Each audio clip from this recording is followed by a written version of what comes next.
હળવદના ધારાસભ્ય પ્રકાશભાઈ વરમોરાના પ્રયત્નોથી હળવદ અને હળવદ તાલુકામાં અનેક વિકાસના કાર્યો મંજૂર થયા. રોડ, રસ્તા, પુલ, કેનાલના કાર્યો હજુ પણ નવા કાર્યો થઈ રહ્યા છે. હળવદની જનતા માટે પથાક પ્રયત્નો પ્રકાશભાઈ વરમોરા કરી રહ્યા છે.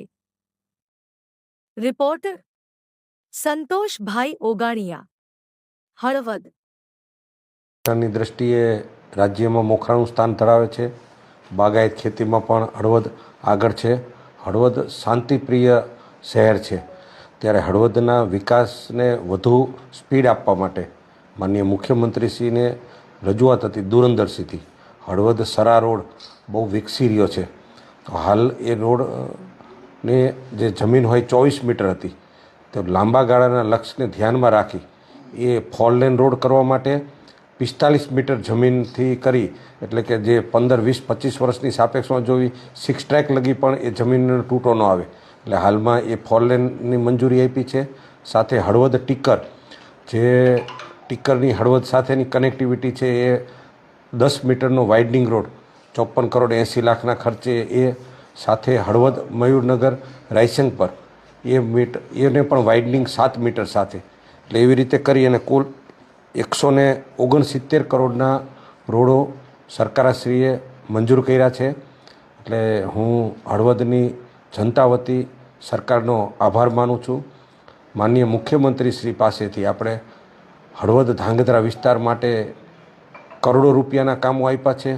હાલમાં પણ હળવદ નગરપાલિકાનું 14મી તારીખ આસપાસ એક 50 કરોડથી વધુના કામોના ખાતમુહૂર્તનો પણ એક કાર્યક્રમ મંત્રીશ્રીના હાથે કરાવવાનું આયોજન છે.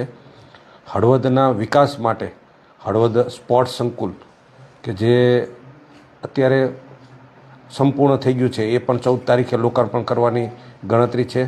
નવા હળવદના કામો માટે હળવદમાં ઓડિટોરિયમ માટેની જમીન પણ કલેક્ટરશ્રીએ આપણને ફાળવી છે. હળવદની નવી નગરપાલિકા માટે હળવદમાં તાલુકાની લાઇબ્રેરી અને લાઇબ્રેરી માટે પણ 10 કરોડ રૂપિયાની દરખાસ્ત આપણે કરી છે. મોડલ ફાયર સ્ટેશન માટેનું પણ દરખાસ્ત કરી છે. હળવદમાં અત્યારે જે અગાઉ જે રોડો થયા હતા એના બ્યુટિફિકેશન અને જે એને લાઇટિંગ માટેના સાઈડના પ્યોર બ્લોકોના 12 કરોડના કામોના પણ ખાતમુહૂર્ત થશે. બીજા રોડોના બધા ખાતમુહૂર્ત થાય છે. એટલે ટોટાલિટીમાં હળવદ માટે કરોડો રૂપિયાના આયોજન છે.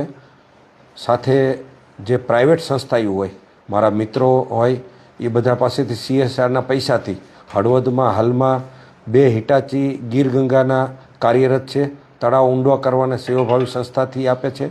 સાથે હળવદને ICU ઓન વ્હીલ્સ, એટલે કે ઇમરજન્સીમાં કોઈને કાંઈ તકલીફ પડે તો એ CSRમાંથી હળવદ નગરપાલિકાને પણ 40 લાખથી વધુ ખર્ચની ICU ઓન વ્હીલ્સ મંજૂર થઈ ગયું છે. એટલે એ આપણને માર્ચ પહેલાં લોકાર્પણ થશે.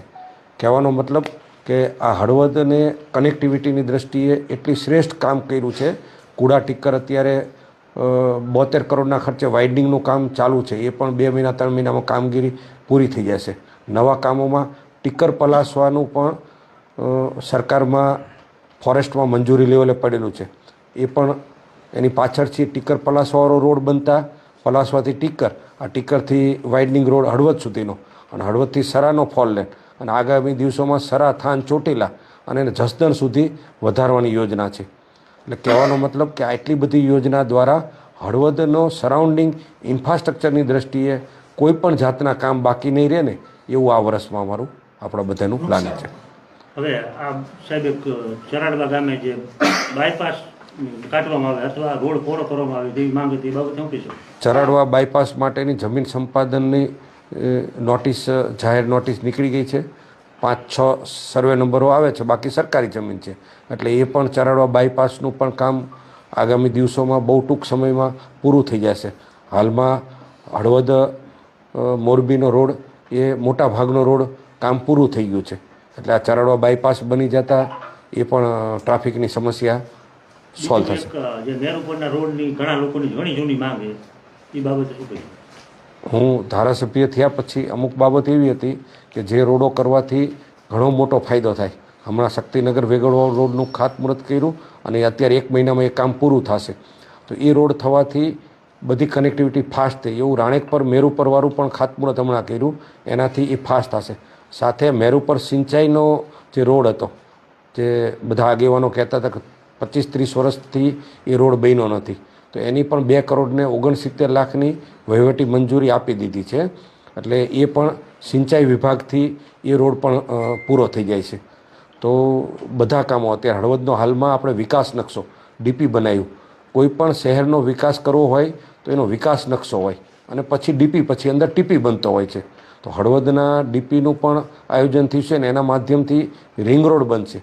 એટલે આપણે હળવદ માટે અગાઉ રજૂઆત આપણે કરી હતી કે માળિયા અમદાવાદ 6 ટ્રેક રોડ કરો અને 6 ટ્રેકમાં ઓવરબ્રિજ કરવાનું અને સાથે આ રિંગ રોડનું થઈ જાય ને તો હળવદની જે ટ્રાફિક સમસ્યા સોલ્વ થઈ જશે અને ડીપી બનવાથી પણ મોટો ફાયદો થવાનો છે. અત્યારે ડીપી અંતિમ તબક્કામાં છે.